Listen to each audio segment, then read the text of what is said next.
Good evening. I'm James Sceniak, your Libertarian candidate for the U.S. Senate race.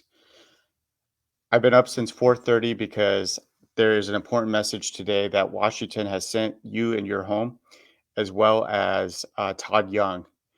They have made it very clear that they are okay with infringing upon your rights.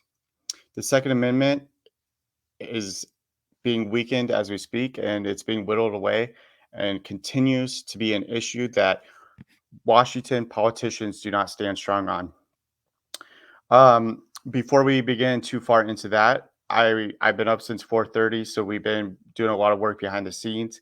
And tonight I had a town hall in Connorsville. It was a really great town hall, but in that town hall, Todd McDermott was directly speaking. And as he was addressing the Second Amendment issue, he looked directly at the crowd and he said, "Your First Amendment rights can also be infringed upon." And he was referring to the freedom of speech, but your First Amendment rights is also your religious rights. Todd McDermott made it clear he doesn't stand for your rights on First or Second Amendment. Todd Young made it clear tonight he doesn't stand for your rights on the Second Amendment. Is this the best Indiana has to offer? I challenge you. Is this the best Republicans and Democrats have to offer you? They do not stand on your rights, and it's time that we push back. When our forefathers set up our country, they set it up with the power with the people. It was a bottom up approach. No other government had set it up that way. They knew that the important power was the people of America. We continue to see Washington whittle away our rights every single day. It's time Americans and Hoosiers stand up for those rights. When Tom McDermott stood there in front of the crowd saying, "Yes, I will attack someone on the political side because they have a profane flag, but yet I will use profanity within my campaign," he made it very clear that the First Amendment rights he will utilize to attack his opposing political views. When Todd Young said today, "I don't care about your rights, I'm going to vote because Washington told me to vote this way," he showed that he does not represent Hoosiers. He doesn't represent Americans. If we don't stand up and fight for our rights today, if we don't stand up and fight for our rights this year, when will we stand up for our rights? Will we stand up for them when they start to invade our churches? They already did that during COVID. They told your church when it could be open or closed. Will we stand up for medical rights? They already infringed upon those. They began to mandate vaccinations from a federal level. This was a Todd Young vote. He voted for vaccinations for federal employees, stating that politicians can make your medical decisions for you. How can we trust Republicans? How can we trust Democrats if they continue to infringe and whittle away our rights? We need to speak up. We need to make a difference. And we have to make a stand. The Republicans won't do it, and the Democrats have proven over and over. The Democrats were previously very strong on the First Amendment, but no longer are they the party for the First Amendment, and no longer is the Republicans the party for the Second Amendment. What can we do? How can we make a difference? We have to change the way we vote. We have to look for the best options on our ballot. I'm your Libertarian candidate. I'm the only one that is standing up for your individual rights. What right do they have to take from you before you realize it's too late?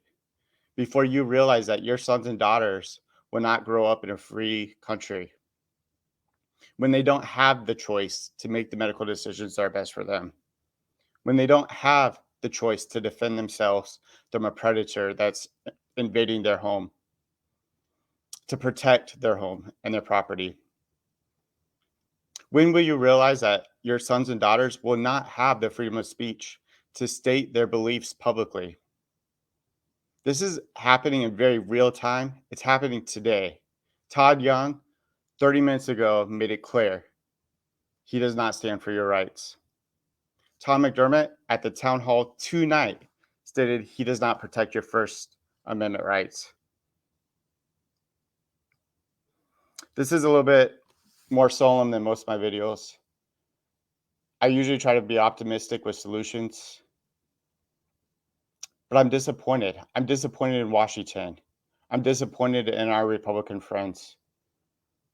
What can we do to make a difference? We have to make a stand. We have to vote differently, and we have to show public officials that they're accountable to the people. We want to continue to fight for our freedoms, and we need to do that this year. I challenge every single person to look on your ballot and make sure that every candidate, whether it be a federal level, local level, or state level, is ready to protect your freedoms. I definitely, a little bit more personal note, decided to do this live broadcast last minute. So I want to thank my team. They put the production behind the scenes immediately out. And we got this video going out tonight, as late as it is. But I would like to read a little bit of my press release that I'm sending out. It already went out to all media across the state, but it's important enough that I believe that you should hear it as well.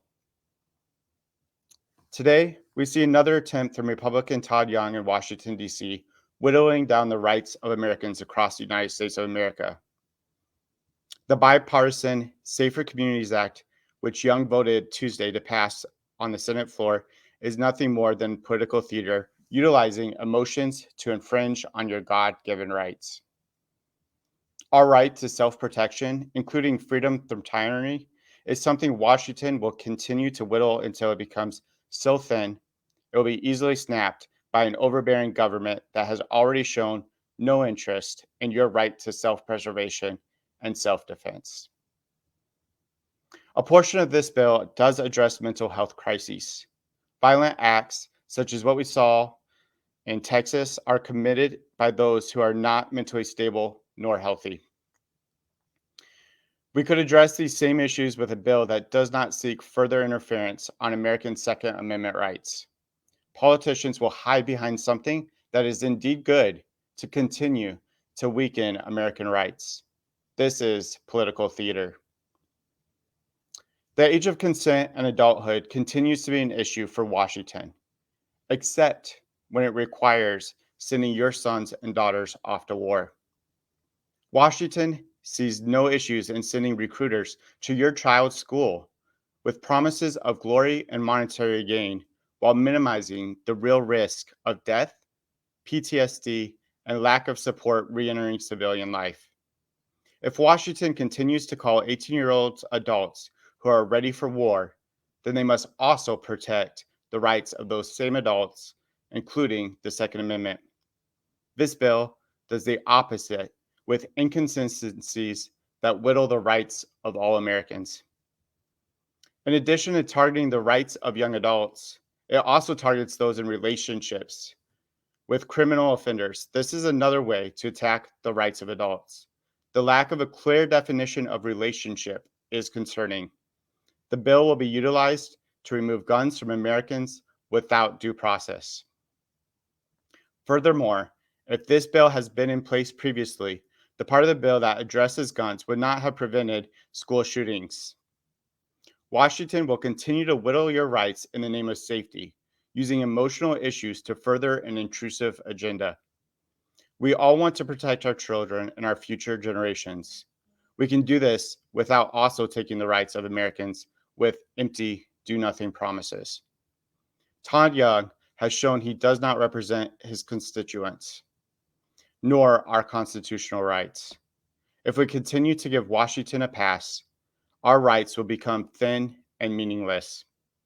Every public official must understand the government's role is not to protect itself with more power, but to protect your natural rights. We must, at all cost, protect what our forefathers built to preserve freedom for future generations. I want to thank you for listening tonight. I know this is an important issue, and I know that it's not as optimistic as I like my messages to be, but it's very real and it's very concerning. What are we going to do about it? we need to vote differently in November.